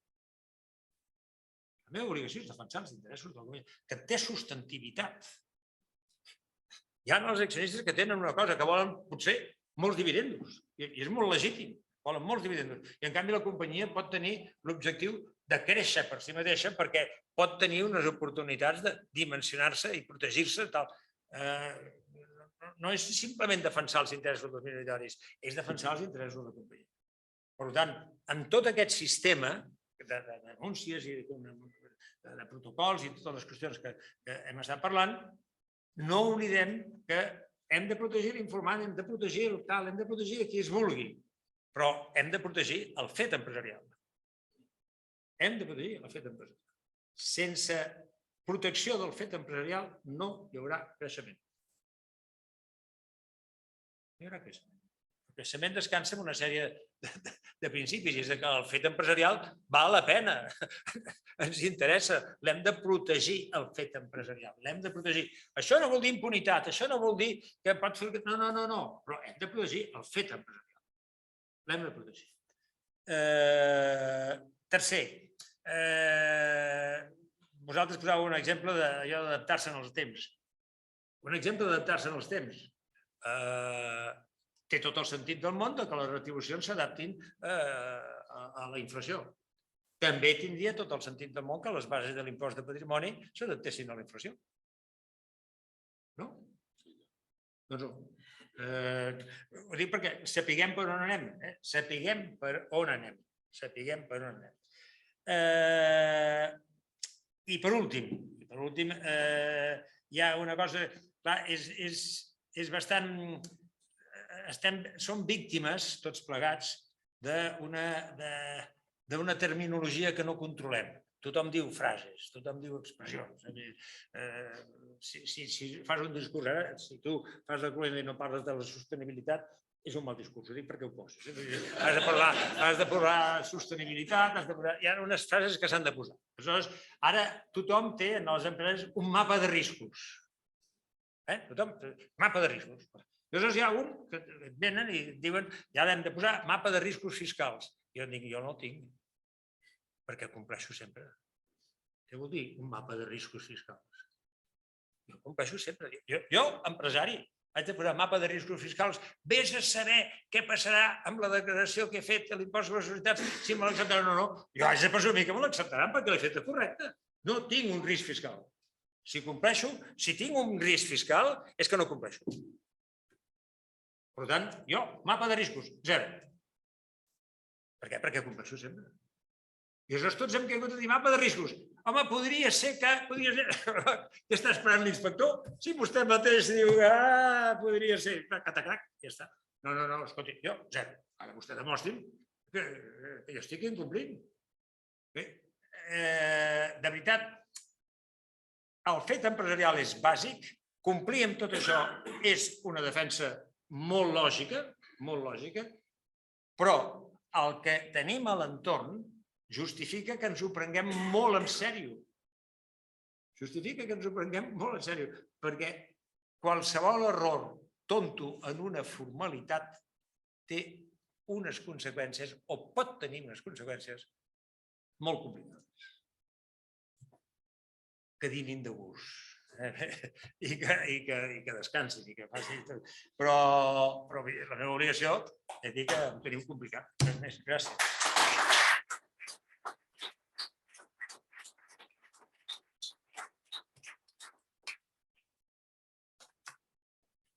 Ara, perdona, el president, nosaltres ens sentem aquí. No. És correcte. Avui organitzem les 4 cames, ara i per mi. Bé, menys mal, Josep Maria, menys mal que ho has fet a l'hora de dinar, perquè si arribes a fer de nit, potser a la millor no hauríem pogut dormir. En el que ens heu explicat. Bé, jo no parlaré de la sostenibilitat, perquè ja sé que sempre he sigut rebel. Fa molts anys, més de 40 o 50 que ens coneixem. Tu has dit que la lentitud assassina el creixement. És veritat, però també la mobilitat. Aquí tenim un problema de mobilitat en aquest territori greu i enorme. L'autopista no és una autopista, els trens no són trens, això és un autèntic desastre. És per afegir, com creguis oportú, dir que en aquest territori la lentitud i la mobilitat assassinen el creixement. Com que em van fer president de la Comissió d'Infraestructures, també he de parlar del meu. No ho entendràs, però a més és que és veritat. Bé, és un honor que el Josep Maria, per circumstàncies d'agenda del Jaume, no hagi pogut ser aquí i he pogut clausurar un acte en la qual estàs tu.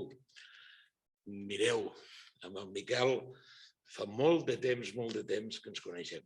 I avui aquí al Cisco de Tortosa li explicaré que una de les primeres feines que em van encarregar, sense cobrar, però que em van encarregar, va ser que ajudés el Francesc Homs a crear una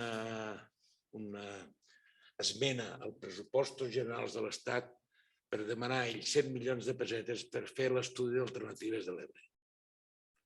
I a mi va ser un honor i una satisfacció poder començar a treballar amb el Miquel i amb el Francesc Homs en aquest tema. Sempre em quedarà, no faré mai un llibre de les meves memòries, però sempre em quedarà a la meva memòria. També amb el Miquel, i vull que el Joan de Figueroles ho sàpiga, amb el seu sogre, l'Andreu Framis i d'altres empresaris, teníem un sector del fitosanitari molt complicat. I érem gent petita. Jo estava a la Junta d'Espanya de l'associació, però no ens feien ni cas. Les multinacionals ens deixaven de recursos. Llavors, un dia, parlant amb el Miquel, em va aconsellar, per què no feu una associació catalana? I jo, una associació catalana, vull dir que... Sí, home, sí, jo us ajudaré i econòmicament no us preocupeu. I vam fer una associació que es va dir Acafisa, que va ser l'embriona després d'una associació europea, i amb el qual les petites i mitjanes empreses van poder tirar endavant i subsistir en uns moments de regulació. Inclús el teu sogre, l'Andreu, que se'l sigui, doncs també va ser un dels... Va dir, home, un dia em va dir, tu creus que el Miquel Roca ens ho agafarà? Dic, bueno, jo li he preguntat, ell m'ho ha dit i jo crec que sí. I a partir d'aquí va salvar una indústria catalana. I avui ens has vingut a donar una sèrie de lliçons amb el teu equip que jo crec que són importants que tinguem en compte.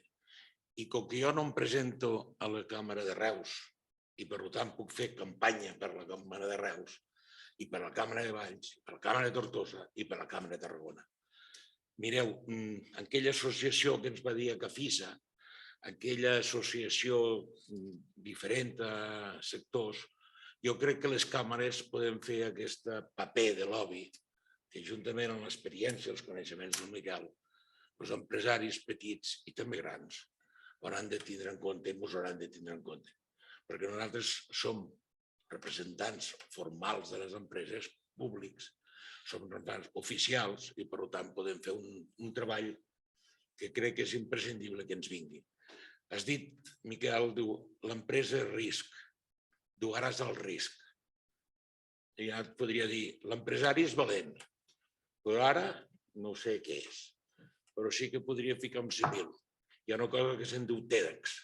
El TEDx és allò del tècnic especialista en desactivació d'artefactes explosius. Avui en dia hem de ser tècnics en saber el camí de mines que tenim, que trobem a l'empresa. I això també comparteixo amb tu, vull dir moltes vegades, si no protegim l'economia productiva, no hi haurà res. Una vegada vull dir a un conseller, es va enfadar amb mi, perquè li vaig dir, i alguns dels meus companys estan aquí, vaig perdre més temps del que em tocava, li vaig dir, vostè defensa o tu defenses l'economia social, però si no hi ha economia productiva, quina economia social farem? Si els empresaris no paguem impostos, quina economia farem? I això és el que em preocupa i crec que les càmeres aquí podem fer i heu de fer un paper important en equips com el del Roca Junyent i d'altres que pugui haver en la legislació del que ens ve. I res més, si no se'ns dona la presumpció d'innocència als empresaris i a les empreses, no anem bé.